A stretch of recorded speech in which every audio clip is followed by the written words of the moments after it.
রহমানির রাহিম। হ্যাঁ, দেখেন যে মিডিয়াতে অনেকজন বলতেছে যে জাতীয়বাদী দল বিএনপি কেন আপনার শাহবাগে গেল না, স্বৈরাচারী নিষিদ্ধ হবে, স্বৈরাচারী নিষিদ্ধ সব দল গেল, বিএনপি কেন গেল না? অনেকে দেখি প্রশ্ন তুলতেছে। দেখেন যে বিএনপি অর্থ কি, জাতীয়বাদ অর্থ কি? জাতীয়বাদ অর্থ জনগণ। জনগণ মেন ভরসা হলো জাতীয়বাদী।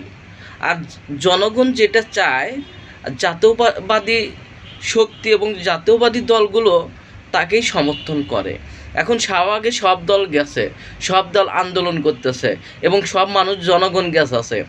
এখন বিএনপি সমর্থন করবে, কারণ জাতীয়বাদ হলো জনগণের দ্বারা গঠিত দল, সবাইকে একটা ঐক্য গঠন করা। এখানে অনেকে বলতেছে যে ভাই বিএনপি গেল না কেন? কারণ বিএনপি, আপনি একটা জিনিস দেখেন যে 5 মে স্বৈরাচারী শেখ হাসিনা যখন পালা যায় এবং 15 জুন আপনি দেখেন যে জুলাইয়ের 15 তারিখের পরের থেকে এটা স্বৈরাচারী পতনের আন্দোলন শুধু ছাত্ররাই করে নাই, ছাত্র এবং জনতা করছে। ছাত্র এবং জনতা কারা? ছাত্র স্টুডেন্ট, আর জনতা কেটা? সাধারণ রাজনীতিবিদদের ম্যান্ডেট কতটুকু ছিল দেখেন। জামাত ইসলাম, হেফাজতে ইসলামী, কল্যাণ পার্টি, ভিপি নুরে গণ অধিকার পরিষদ, জুনায়েদ সাকি গণসংহতি এবং ডক্টর অলি আহমেদ, কর্নেল অলি আহমেদের আপনি লিবারেল ডেমোক্রেসি, হেফাজত ইসলাম। দেখেন এই যে দলগুলো যে আপনার আন্দোলন করছে, তারাই কেবল জনগণকে সন্তুষ্ট করছে। ধরেন বিএনপি জনগণকে সমর্থন কিভাবে করছে দেখেন যে জাতীয়বাদীর ভারপ্রাপ্ত চেয়ারম্যান তারেক রহমান, সে হলো প্রত্যেক দিন এবং প্রত্যেকটা সময় বিদেশের থেকে জনগণকে ঐক্যবদ্ধ করার চিন্তা করছে, তার দলের ভিতর থেকে ঐক্যবদ্ধ করার চিন্তা করছে যে সাধারণ মানুষকে নিয়ে আপনার ছাত্রদের সমর্থন করুন। এই যে ছাত্র জনতা, এই যে ছাত্র জনতা শব্দ আসলো কোথার থেকে? এই শব্দটাই তৈরি করছে হলো জাতীয়বাদী দলের ভাইস চেয়ারম্যান তারেক রহমান চিন্তা করলো যে ছাত্ররা যখন মার খাইলো, যে কেউ আগে আসছে না, তখন তারেক রহমান একটা শব্দ তৈরি করলো যে ছাত্র জনতা। ছাত্রপুরে আঘাত হয়েছে, এখন জনতা এর প্রতিক্রিয়া দেখাবে, জনতা ছাত্রদের পাশে দাঁড়াবে। জনতা তখন ছাত্রদের পাশে দাঁড়ায় এবং স্বৈরাচারী বিদায় করে। আপনি একটা জিনিস দেখেন, গত 2009 সাল থেকে 2025 সাল পর্যন্ত স্বৈরাচারী শেখ হাসিনার বিপক্ষে সবচাইতে বেশি রুখে দাঁড়াইছে কে? জাতীয়বাদী দল বিএনপি। আপনার জামাত ইসলাম বলেন, হেফাজতে ইসলাম 2013 সালে 5 মে যখন শাপলা চক্করে আপনার নির্যাতন শিকার হয়, তারপরে কোন হেফাজত ইসলাম দাঁড়াতে পারে নাই।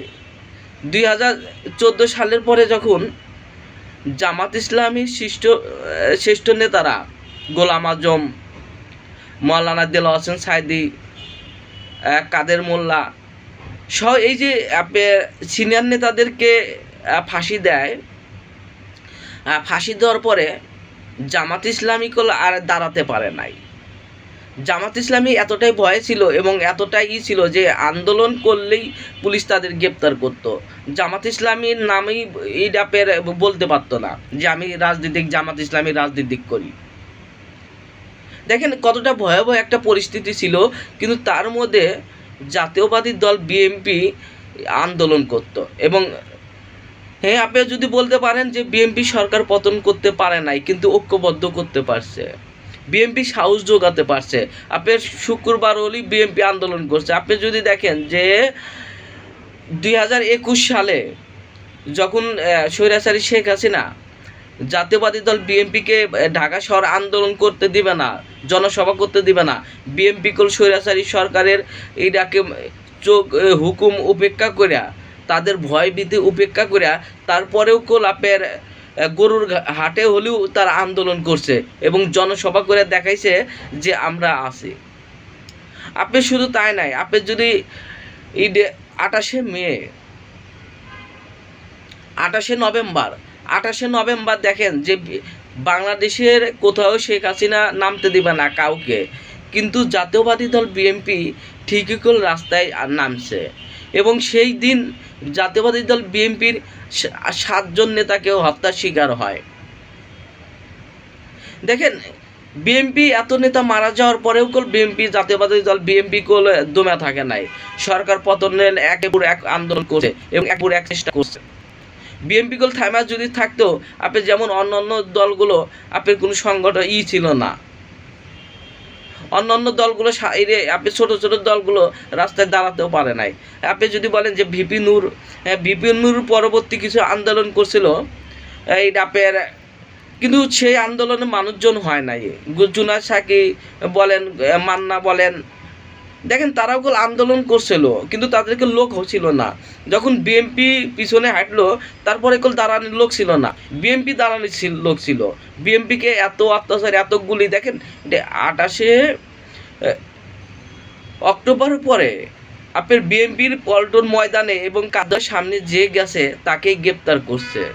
এবং যে যায় আপনার যে জাতীয়বাদীর কথা বলছে তাকেই গ্রেপ্তার করছে, যে বেগম খালেদা জিয়ার কথা বলছে তাকেই গ্রেপ্তার করছে, যে তারেক জিয়ার কথা বলছে তাকেই গ্রেপ্তার করছে পুলিশ। তারপরেও জাতীয়বাদী দল বিএনপি এখানে দাঁড়া ছিল এবং হাজার গ্রেপ্তার, হাজার এই ডাপের গুম খুম এত হওয়ার পরেও বিএনপি দাঁড়া ছিল। বিএনপি ভয় করে নাই। আপনি যদি মনে করেন যে কিছু নেতা আপনার দুর্নীতি চাঁদাবাজি করতেছে, কিছু নেতা দুর্নীতি চাঁদাবাজির কারণে একটা বড় দলের কোনো ক্ষতি হবে না, তাদেরকে যেগুলো অপরাধ করতেছে তাদেরকে বিএনপি শাস্তি দিতেছে, তাদেরকে বহিষ্কার করতেছে। এবং কিছু খারাপ মানুষের জন্য একটা দল সুনাম হবে, দুর্নাম হবে, এটা কখনোই জাতীয়বাদ চায় না। সেই জন্য জাতীয়বাদের রাজনীতি সঠিক এবং জাতীয়বাদ যেখানে আছে রাইট আছে। সবাই ভালো থাকুন। আসসালামু আলাইকুম।